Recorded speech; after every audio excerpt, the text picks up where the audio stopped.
Hello. Scott here from Planning Center, and today we are talking about everything groups. By the end of this, you will become a groups professional. Okay, let's get started.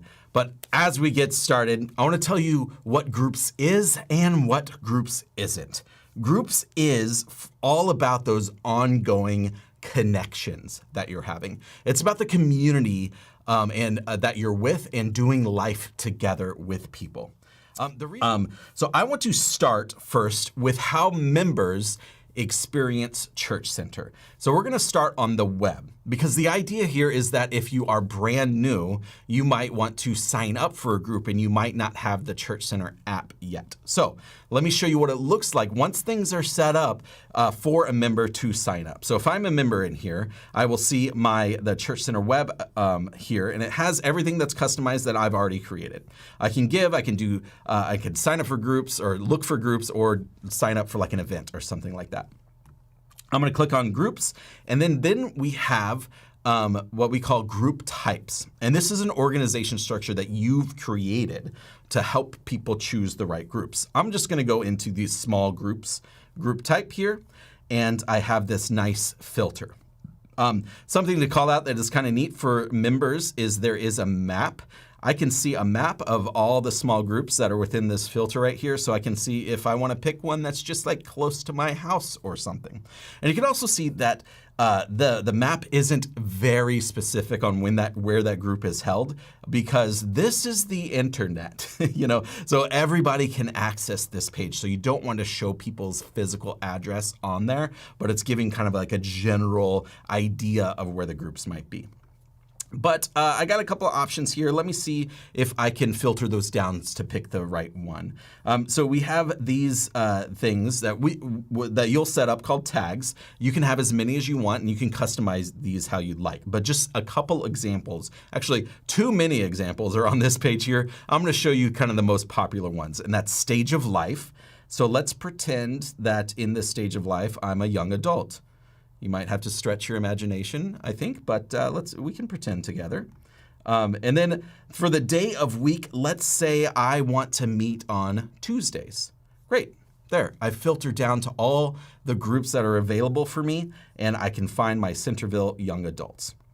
So let's tap on that. You can see all the tags that are part of this group. If I want, as a potential new member, I can contact the leader here to ask any questions about that, or I can straight up request to join right there. There's a bit more information. There's the upcoming events, so I could see kind of the event schedule, what it used to be as well. And then I also see the event schedule here, which is just saying that it's meeting Tuesdays from 7 to 9. See the leaders are, and of course, the location. So I'm going to go ahead and say that this is good. It's on the right day. It's in the right, young adults category for me. So I'm going to go ahead and request to join. Here's where I could put anything that I want. Like if I'm joining because I know a friend or something, I can say, hey, I'd like to join because I know, this person. Whatever you might want to add here. I'm not going to add anything there for now, but I'll go ahead and send the request. And that's it. It's just easy as that. It's as easy as filtering down to what you need to find so that someone can easily find a group and then sign up for that group. Okay, now I have requested to join a group. Now let's pretend that I am a member still, but I want to experience that group. So let me show you what it looks like with Church Center app here. So I do want to call out that there are a couple differences at this moment with Church Center app that are in beta at the moment that should be coming out in the next few weeks perhaps. And so if something looks a little different from your app right now, it's going to come fairly soon, but we're just kind of working out some details. But I want to show you what it would look like for most of the time once all that's out. So the first thing is I have received a notification. So I'm going to tap at the top right my avatar right there, and I can see all the notifications that I've received. And you can see I requested for an event, and it says that I've been added to that group. So that means that the leader has accepted me in there. And I'm going to click on that, and it'll go to the group, and it's going to go to the members page. And that's very specific because there's an action that we want new members to do on that members page. And you can see as I scroll down and look at all the members that some people I can see their avatar and some people I can't. That's because each member has the ability to choose what information they like to share with the rest of the group. So you can see at the top, I'll hit edit visible info here, and I can choose to share my profile photo or my email address or whatever I'd like to do like that. And I'll hit save, and that's it.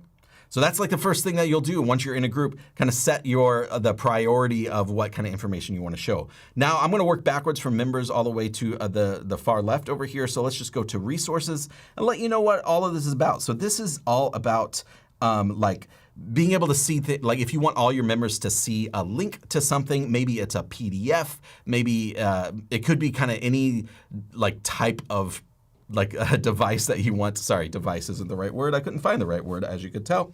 But it could be any type of file. There we go. We got there. That you'd like to show up on there for people to access. Sometimes you can also see, by the way, there is not a ton of organization here. There's not like a folder structure or anything. So sometimes you might want to set up like a Google Drive link so that people, if you do need extra organization, you can still have the link there and they can get to all the things that you need there. But a couple things to point out for members is that you can go in to see more information, or if you hold down on something, you can go directly to that file. Now let's jump over to events, and I want to point some things out. First, it just has the list of the upcoming events. This is when you're meeting with the people you're doing life together, so it tells you when things are. Most of the time that's going to be the same thing because it's every Tuesday, 7 to 9, but sometimes you might have like, a barbecue weekend or something and it'll show up there. But something important to point out is there is an actions thing that I totally missed. Fun fact about Church Center app is that it is good for left-handers and right-handers. I'm a right-hander using my left hand. So if you see me click something wrong, that's my bad. But if I hit the actions there, you can see I have these two options here. Subscribe to group calendar is what I want to point out. This is a way for you to get all of these events in your own personal calendar. So if you're using Google Calendar or something like that, what's neat about this integration is if somebody adds a new like barbecue event happening in the weekend, it'll automatically be in your calendar because you've subscribed to that. And then lastly, here is the dashboard. The dashboard, this part is kind of new here, and it's trying to wrap up all the things that are most important for you in the group. For example, the next few upcoming events, when they are, and then all the conversations that you're having with chat. So I want to jump into some chat thing because, again, part of groups is that you're staying connected, and chat is where you can connect during the week when you're not meeting physically with each other. So I'm going to jump into the prayer requests channel. Actually, let me back up and explain why we have different channels, why we have different like topics or conversations that's going on.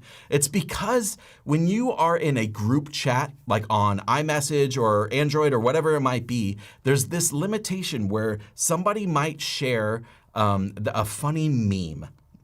And then right after that, somebody shares that their grandma is in the hospital or something like that. But you want to respond to that funny meme, right? Because it was kind of funny and it hit you right, But you can't do that now because there's a different vibe because there's a prayer request and you have to do that. So having these like different contexts all in the same thing kind of discourages a lot of conversations. And that's why we have different conversations in chat. So now we can have a different conversation for prayer requests versus general versus announcements. That's the purpose of having multiple chats within the same group so that it encourages more connections. If I jump into a chat, you can see that it's everything that you would expect with chat. But I do want to point out for members that you can hold down on something, for example, and I can like add a like reaction, a prayer hands or something like that if I want. So I don't have to type each time for that. I can just respond for that. Okay, one other thing I want to point out is let's say that in this general channel, it's kind of getting yappy, and maybe you don't want notifications all the time for this specific channel. You can do that as a member, hit the general up here with your conversation details, and you can choose to mute that conversation if you want, so that you won't get notifications on the general channel, but you still will for prayer requests and announcements. On that topic, I also want to say as a member, you can set up other notification preferences for you. But we're not going to do that here in groups on this group dashboard. Instead, we're going to go up to the avatar because this is kind of a more global thing. And I'm going to go to my settings over here. And in the settings, there is this notifications setting that I can click on.